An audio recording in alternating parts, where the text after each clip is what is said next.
This week I've been driving the GR Corolla and I've reviewed it. This would be my third time in about a year, and instead of doing a traditional review, I'm deciding to do a little Q&A review. So I'm going to go through all the questions you guys have and comments. I'm going to address that while we drive along in the GR Corolla today, but I want to give you guys first a quick walk around. I'll also stay to the end because I'll put this on a spreadsheet, guys. I'll put the Corolla on a spreadsheet and we'll see where it stacks up with all the other cars I've tested this year, including some other performance cars like the Blackwing CT5V, and the Ioniq 5N was very performance capable as well. So I'll put it up against those cars, sort of, and put it on the spreadsheet to see where it falls with cars that I have enjoyed so far this year. This is not the 25 model. The 25 model gets the boost of what was the Morizo edition.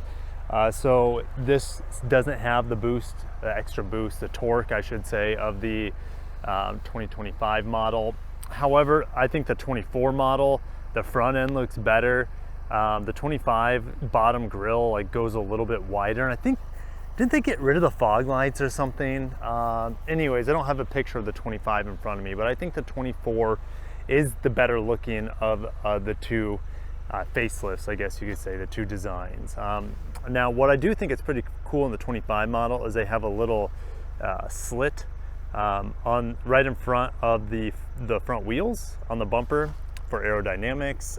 They have revised suspension for the 2025 model, that sort of thing. And I guess there's not much to cover here that I haven't already covered many times here on the channel with just a walk around. The triple exhaust, I mean, this thing sounds like it has a bigger engine than what it does. It has a pretty deep bassy exhaust note to it.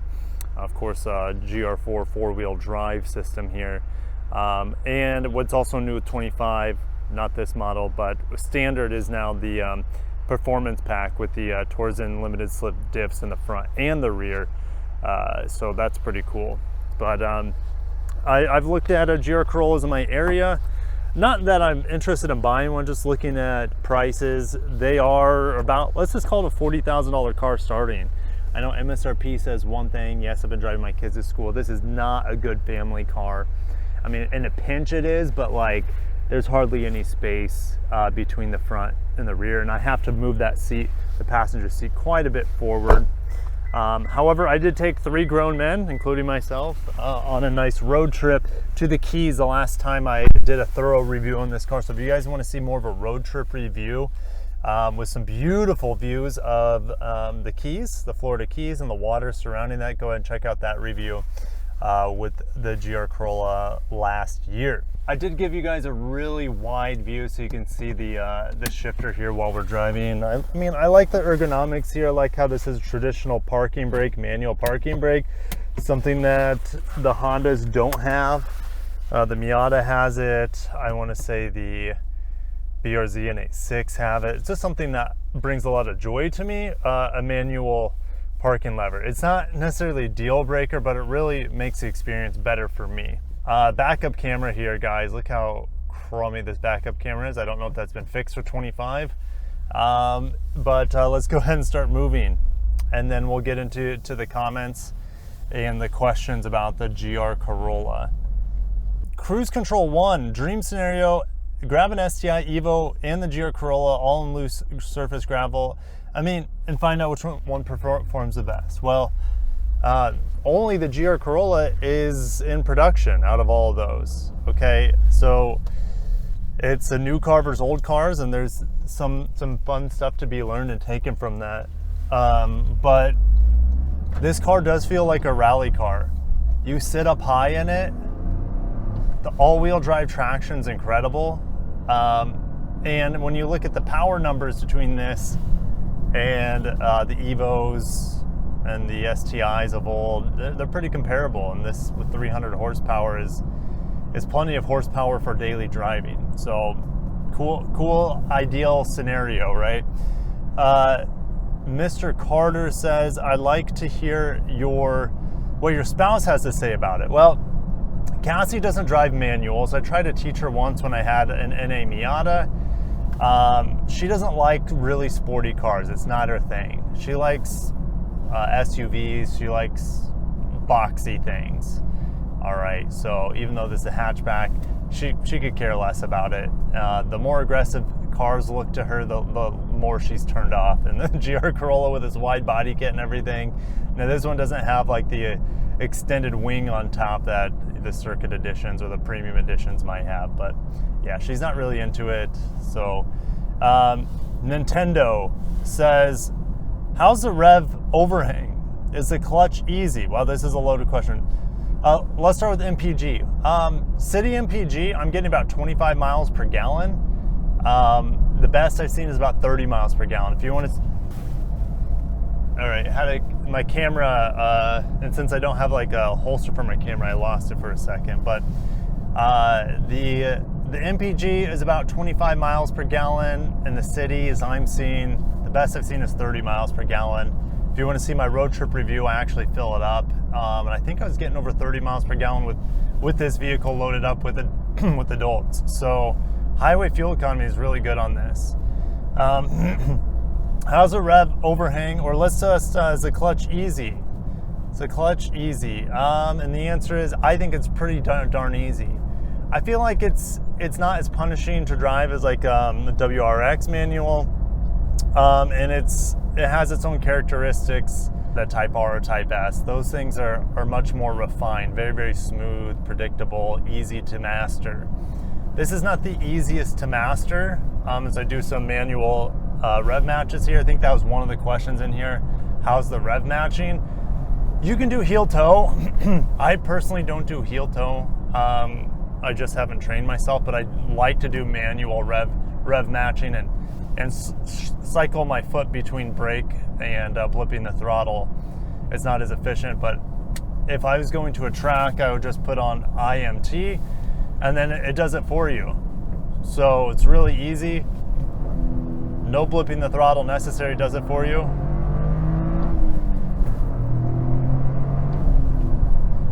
So back to the overhang. There is a bit of rev hang. It's not as punishing as something like a Civic Si, but it's more noticeable compared to the Type R, for example, and it's more noticeable, I think, than maybe even the Elantra N. It's been a long time since I've driven an Elantra N, unfortunately. Sorry guys, I keep losing the camera since it's not suctioned onto anything, but it is what it is.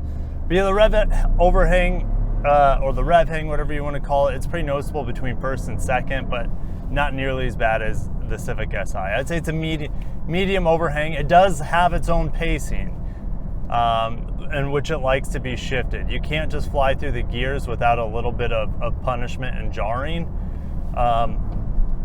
So I forgot I had IMT on there, so I over-revved it there while I was downshifting. I'm going to take IMT.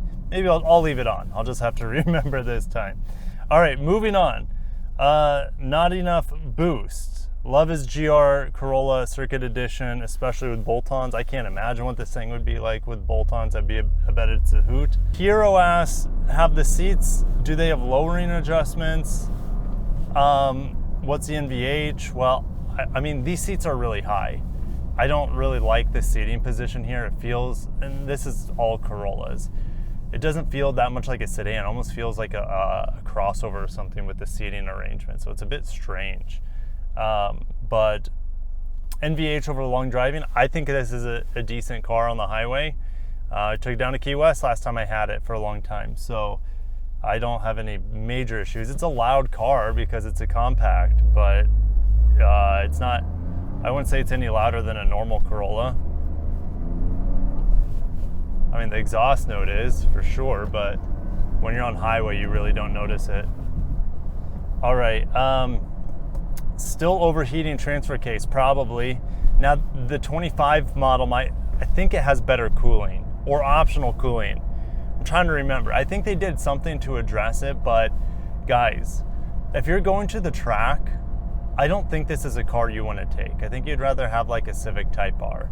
Type R's, actually, when you look at the numbers, it's going to be about the same price, mid-40s. So track car, I'd much rather have a Type R.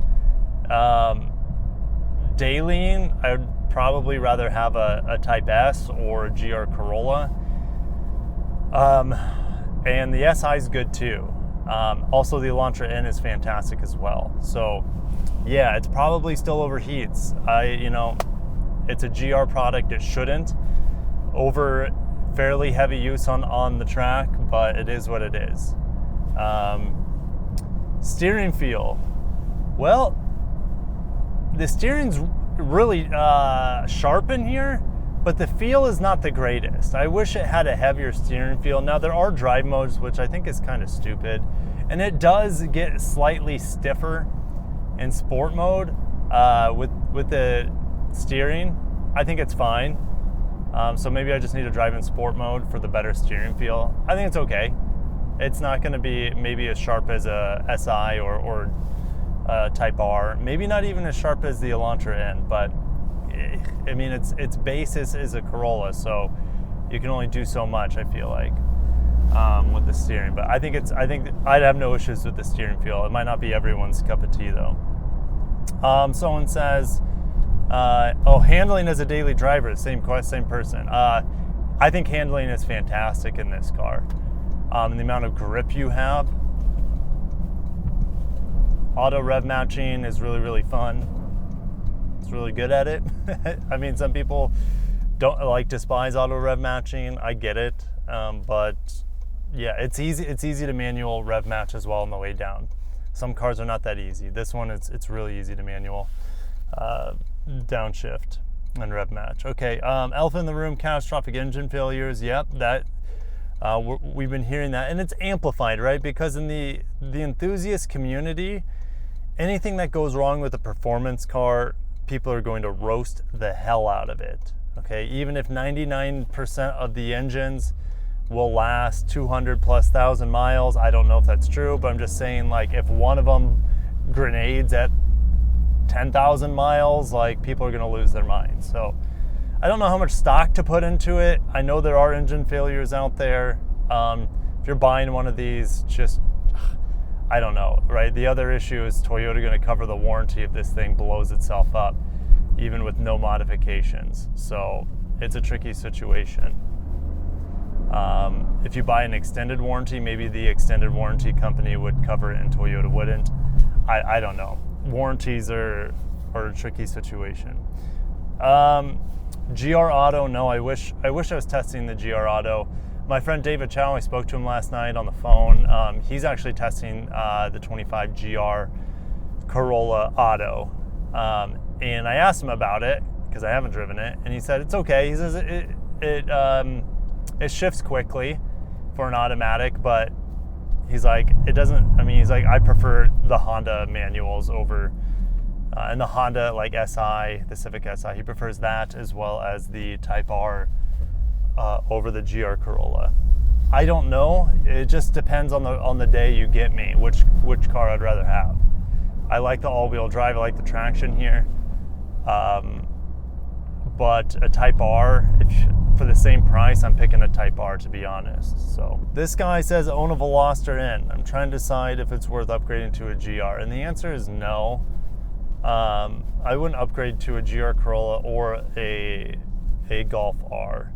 I would just keep your Elantra N, man. It's a good car. That's just what I would do, but I'm not you. So you do what you think is best, because you know what makes you happy. I'd be happy in a Veloster N. Both the Golf R and the GR Corolla have all-wheel drive, right? So now maybe Elantra N is something you could look at as well. I love the Elantra N, both also a really good product. Johnny Smiles says 26 Corolla will maintain same design as 25 with minor changes. Yeah, so the Corolla is not going to redesign, I think, till 2027 model year. So we're looking at probably end of 2026 as we're going to see the new Corollas. How that'll affect GR Corolla, I have no idea, but you got to keep in mind, Toyota has products coming out in the performance lineup. Oh, I triggered the voice activation. There's a vehicle I absolutely despise, is the Hummer EV. Anyways, could Toyota discontinue the GR Corolla when they come out with the new generation? Absolutely. You got to keep in mind they're going to have the GR Celica, maybe an MR2, new Supra. Just have a new GR86, etc. I don't know what they're going to do with the GR Corolla. This might be it. This might be the end of the road for it. Remember, they're putting this powertrain in the new Celica, is what we're hearing. So why have two cars available in the U.S. market with the same exact powertrain that's very, very specific, very niche-y? So I don't know. I wouldn't be surprised if Toyota kills off the GR Corolla in 2027 when they bring in a Celica or something like that. All right. Empty says, does it catch fire? Not yet, thank God. Philip, seat bottoms look short. I'm comfortable and I have super long legs. I have 34-inch inseam. No, 34-inch inseam, and I feel comfortable in here. So, Mr. Potato Head, GR Corolla vs WRX TS for daily and occasional track use. I don't know what TS is, or the WRX is like on a track. I enjoy driving the Corolla more than the WRX personally, but your mileage may vary. What is going on here? Are we stuck in traffic right now? As I look ahead, no, there's no traffic up there. I don't know why people were maybe they fell asleep at the wheel. All right, what the hell? They didn't redesign it. It's long overdue. Well, they refreshed it for 2025, and it hasn't been, guys, it's only been around, when did they come out? 2022 is a 23 model, the GR Corolla. It hasn't been out that long, and it already got a refresh on like model year 3. So are they allergic to selling in more colors? That is so frustrating with any sports car maker that is from a traditional car maker, I should say, because they don't, like Mazda. Mazda's number one offender. Mazda's MX-5 has no fun colors unless they do like a special edition. And even the 30th anniversary edition, or the 35th anniversary edition, whatever just came out, they just put Artisan Red on. Artisan Red belongs on a big luxury CX-90. Doesn't really belong on a Miata, in my opinion. There's no fun colors out there. I mean, but I think, do they offer that bright blue on this, or was that a limited time thing, that voodoo blue sort of color? All right, headroom. Headroom's good for me, but you know, oh shoot. The seat's lowered all the way down and the headroom is fine, but if you're taller than 6'2", you might have issues. Can you hypermile this car? You can hypermile anything, but is your fuel economy going to be great? No. I think best case scenario, you could probably see like 35 miles per gallon, driving very conservative, like just lugging this little 3-cylinder around, okay? That's probably best case scenario. You're better off, what's the point of hypermiling a performance car? I just don't understand it. But hopefully I answered your question. Oh, what do we have here? We actually have a turn? What? Oh, a turn straight into a red light. Sick. And that's going to lead straight into a neighborhood, which I'm not going to a gated community. When will the auto come out? I believe it's out. Some of you have replied on that. Yeah, people. What? Yeah, it's available right now. So, is it worth the markup? Yes or no? And the answer is absolutely not. This car is already super expensive. MSRP or less, in my opinion. And like I said, if you're spending $40K, oh man, it's a tough situation for the GR Corolla. It's very niche-y. It's cool, hot hatch. It feels like a tuner car. Guys, this doesn't feel super refined like a Type R. It feels like an aftermarket company made this car. So there's a rawness to it. There's a character to it. You hear that turbo hiss. It's a really fun car. And I know I've just been babying it because what am I mean, I'm not at a track. I'm not going to be pushing this thing hard. And I'm taking questions, so I can't do both at the same time.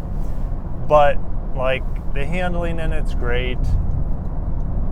The grip is great. The traction, and I haven't even put it, I'm still just in the base mode, which is 60 to the front and 40% to the rear, but driving in rear wheel drive bias is fun too, 30% 70 to the rear, and then track mode's 50-50. Like, it's fun in all modes. And I like this car.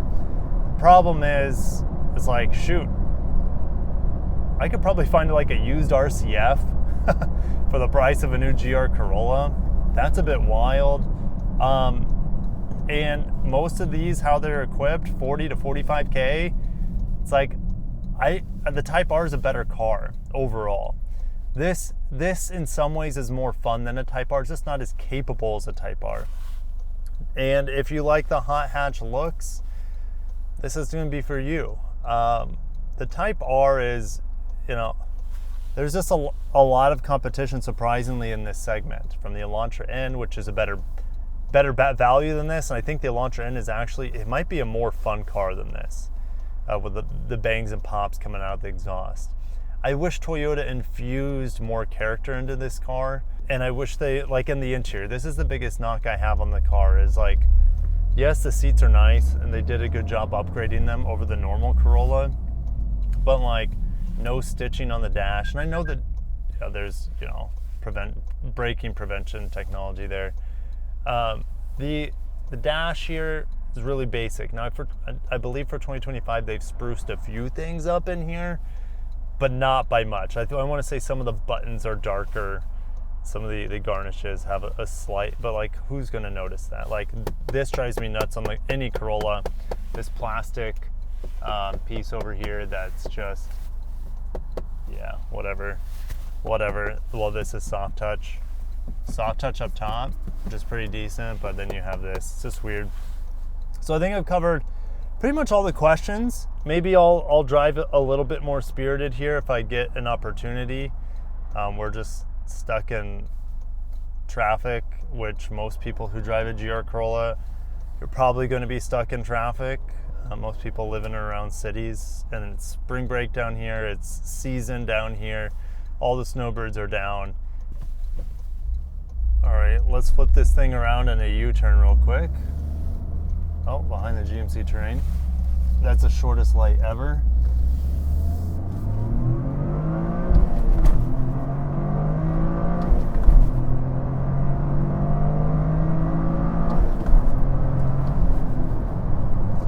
There you have it. There's oh, we lost the camera, so there you have it. Let's go ahead and head into the office and talk about like, where does this fall on cars that I've driven this year? How much joy does it bring me in comparison? Is it at the top, S tier, or is it just average? Back to the spreadsheet. This thing, I can't wait to fill this out as the year goes on. This week, I have the GLI, Volkswagen GLI Jetta. I'm excited to put this up on the list. I kind of know where it's going to fall already. I've already taken it out. I'm also getting a Lincoln Aviator. Yeah, Lincoln Aviator. I can't tell you the last time I drove an Aviator, if ever. Okay, so that's a bit of exciting, All right, so GR Corolla falls in like that performance category, if that means anything to you guys. Did I enjoy driving it as much as these two cars? Ioniq 5N or CT5 V-Series Blackwing in the auto? If it was a manual, it's an easy answer. In the automatic, it's still easy to me, okay? The GR Corolla is not as good as these cars in the performance era. Okay, so where does it fall then? Well, it's not a bad car like the Hummer EV. It's not an okay car.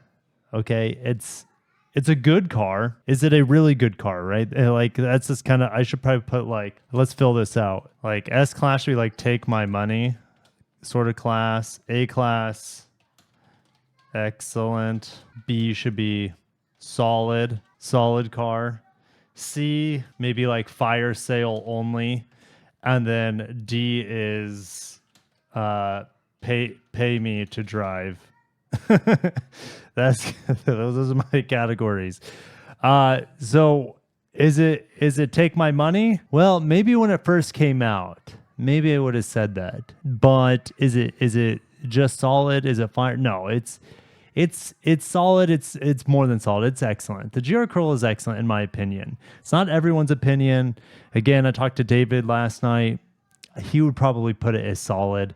I'm kind of speaking for him there. That'd be my guess. I think it's an excellent car, the GR Corolla. And now I haven't driven the 2025 model. Did I have more fun driving it than the SQ7? Well, it just depends. I mean, am I taking the kids or not? If I'm taking the kids, it's more fun to drive the SQ7.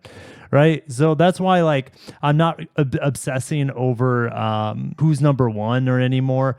I'm focused on putting these cars into categories. All right. Some general categories in which I think they fall into. All right. So let's just put it below here. It doesn't mean it's better or worse than the Audi SQ7. We reviewed this on 3/11. I can't. Oh, I turned number lock off, and it's a tier, and maybe we should put this up here. But there you have it. GR Corolla falls into A category. It's an excellent car. It's very expensive. The interior is cheap. If the interior kicked ass and it cost less, like if every car costs less, it'd be better, right? But if it costs a little bit less, it had more colors, right? That was one of the complaints. If it had better cooling, I guess that's, for me, that doesn't matter for so many people, since it doesn't have track chops, reliability in that regard. Some people will put it down here, and I get it. All right, this is just my very, very specific list on how these cars fit my needs and wants and desires, and how I like to drive cars. I hope that, guys, was entertaining for you. Stay tuned, right? Because we have Lincoln Aviator next. I don't have high hopes for it, but I hope to be wildly surprised.